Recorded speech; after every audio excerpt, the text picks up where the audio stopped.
E aí pessoal, tudo bom? Vamos aqui continuar os nossos vídeos sobre funções. No último vídeo a gente introduziu os conceitos de exponenciação, radiciação, né, as propriedades principais, e agora nós vamos entrar em si na função exponencial, beleza? Então antes da gente começar, já queria pedir para vocês deixarem o seu like nesse vídeo e se inscrever no canal se você ainda não é inscrito, tá certo? Então vamos lá, gente. Uma função exponencial, ela é uma função que tem essa cara aqui, f de x é igual a elevado a x. A gente chama de exponencial porque a nossa variável está no expoente, certo? Isso aqui é diferente, né, de x elevado a a, que é uma função polinomial. No caso, a variável está na base e temos um expoente fixo, certo?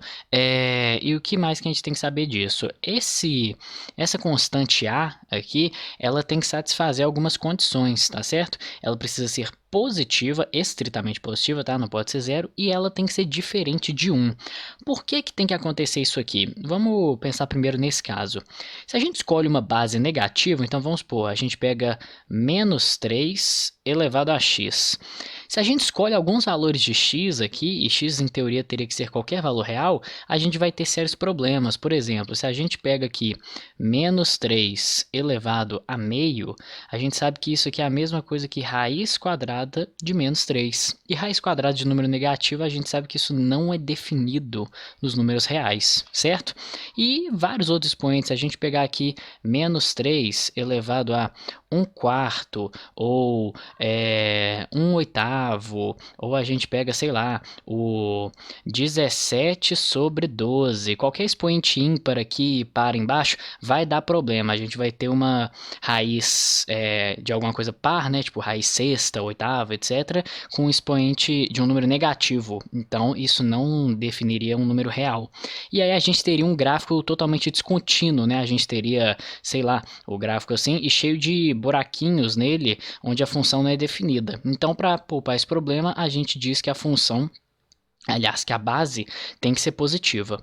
E a base não pode ser 1, porque se a gente pega a função 1 elevado a x, a gente sabe que independente do x que eu escolher, essa função é constante, porque 1 elevado a qualquer coisa mesmo é 1.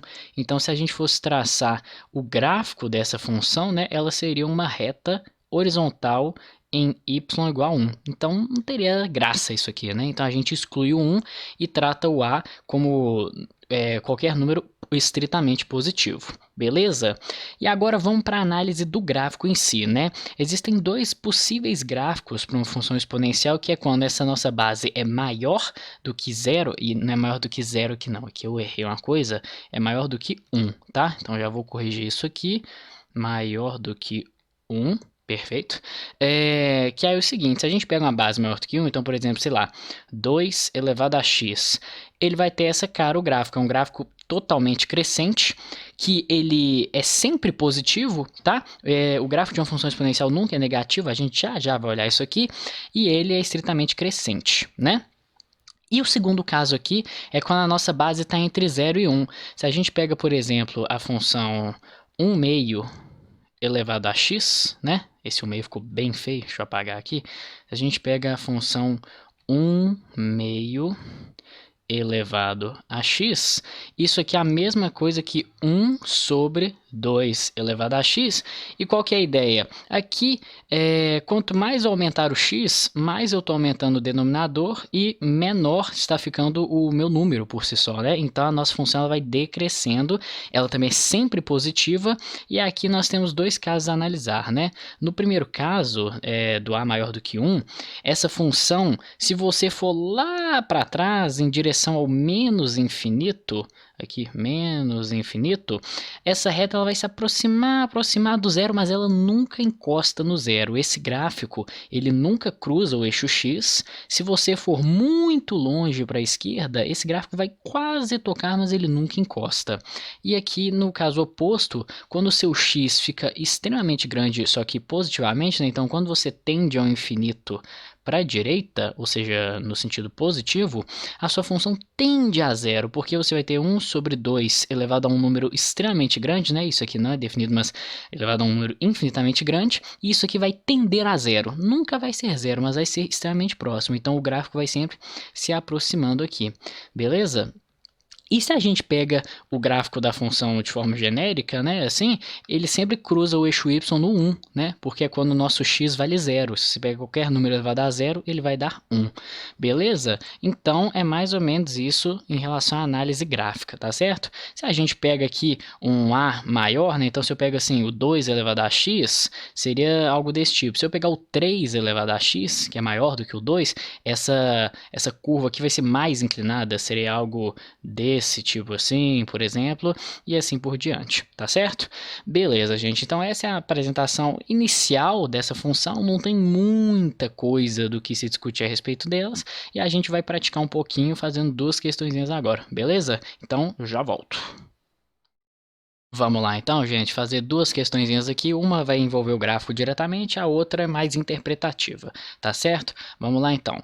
A população de um país decresce segundo a função P de t igual a P0 vezes 2 elevado a kt, onde P0 é a população em t igual a 0. K é uma constante e T é medido em anos. Sabe-se que após 32 anos a população se reduziu à metade.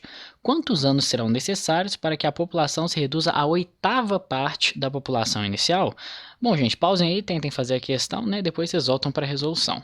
Então, qual que é a ideia aqui? Nós temos que o nosso P de T, ele é P0 vezes 2 elevado a kt. Certo? E o que ele disse? Ele disse que após 32 anos, a nossa população se reduziu à metade, ou seja, quando o meu t foi igual a 32, porque o tempo é medido em anos, eu sei que o meu p de t, opa, esse t aqui ficou muito feio, né? Vamos fazer uma coisa melhor. O meu p de t, deixa assim mesmo, vai ser igual a P0 sobre 2, certo? Metade da população inicial. Então, vamos jogar isso aqui na equação, certo? Temos então que P0 sobre 2 é igual a P0 vezes 2 elevado a K vezes 32, certo? E aí, o que acontece? O nosso P0 vai cancelar, certo? E aí a gente vai conseguir descobrir o K, não é? Olha só, aqui a gente ficou que, cadê? A gente tem que 2 elevado a 32K tem que ser igual a 1 meio, certo? Só que, gente, 1 meio é a mesma coisa que 2 elevado a menos 1, certo? E aí, qual que é a ideia? Se 2 elevado a alguém é igual a 2 elevado a alguém, esses alguém têm que ser iguais, né? Com isso, a gente conclui que 32K tem que ser igual a menos 1, tá certo? Ou seja, o nosso K é igual a menos 1 sobre 32. A gente precisa descobrir esse K porque agora eu tenho a função completa, né? Não tem um parâmetro que eu não sei quanto que ele vale, e a gente consegue resolver porque ele quer, né? Ele quer saber quanto tempo demora para a nossa população se reduzir à oitava parte, ou seja, P de T vai ser igual a P0 sobre 8, né? Eu quero saber quem é esse T, não é? Então, vamos fazer isso. A gente escreve, então, aqui P0 sobre 8 é igual a P0 vezes 2 elevado a menos T sobre 32, certo? Porque o KT é menos 1 sobre 32 vezes o T. Então, é só resolver isso aqui, né, gente? Como que a gente faz isso? Primeiro, o P0 cancela de novo, né? E o que a gente conclui aqui? Que 2 elevado a menos t sobre 32 tem que ser igual a 1 oitavo, tá certo? Só que, gente, 8 é 2 ao cubo. Então, 1 oitavo vai ser 1 sobre 2 ao cubo, que é a mesma coisa que 2 elevado a menos 3, tá certo? Então, se as bases são iguais, os expoentes têm que ser iguais, né? O que a gente conclui? Menos t sobre 32 tem que ser igual a menos 3. Se eu multiplicar os dois lados por menos 32, a gente vai obter que o nosso t, aliás, não vou mudar a cor não, o nosso t tem que ser igual a 96, tá certo? Então precisamos passar 96 anos para essa população se reduzir a 1 oitavo da população inicial. Beleza? Bom, vamos agora fazer a nossa questão embaixo aqui, né? a questão puramente gráfica, olha só.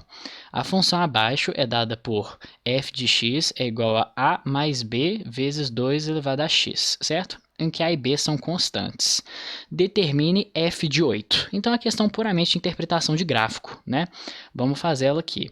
A gente sabe que f de x é igual a mais b vezes 2 elevado a x.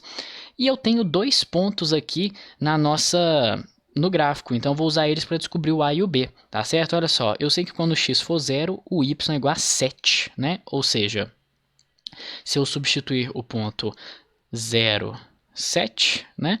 O que vai acontecer? O y vai ser igual a 7, né? Ou seja, 7 é igual a mais b, vou fazer um b melhor aqui, mais b vezes 2 elevado a 0. Só que 2 elevado a 0 é 1, né, gente? Então, isso aqui simplifica para 1. E aí, a gente vai ter o quê? A mais b é igual a 7. Tranquilinho, né? E agora eu substituo o outro ponto, né? Substituo o ponto 2, 16. Então, 2, 16. A gente tem o quê aqui? 16 é igual a, né? Cadê? O A mais B vezes 2 elevado a 2, certo? Porque o x é 2. 2 elevado a 2 é 4. Ou seja, A mais 4B é igual a 16, certo? O que eu vou fazer? Eu vou subtrair a equação de cima da de baixo. A gente vai obter o seguinte. Vamos fazer o seguinte, só para ficar organizado. Vou botar aqui, ó. Isso aqui é a nossa equação 1. Isso aqui é a nossa equação 2, tá certo? Então, vou fazer aqui embaixo 2 menos 1. Beleza? Só para ficar claro. Vai ficar o seguinte, a menos a é 0. 4b menos b vai ficar 3b. 16 menos 7 é igual a 9, né? Ou seja, 3b é igual a 9. Então, meu b tem que ser igual a 3, né? E se a mais b é igual a 7, o meu a tem que ser 4, né? Então, a é igual a 4. Com isso, a gente conclui que o nosso f de x é igual a 4 mais 3 vezes 2 elevado a x, né? Se fazer um 2 um pouquinho melhor, 2 elevado a x. E o que ele pede? Ele pede o f de 8, né? Então, o nosso f de 8 é igual a 4 mais 3 vezes 2 elevado a 8. 2 elevado a 8, gente, é 256, tá certo? Então, isso aqui é 4 mais 3 vezes 256.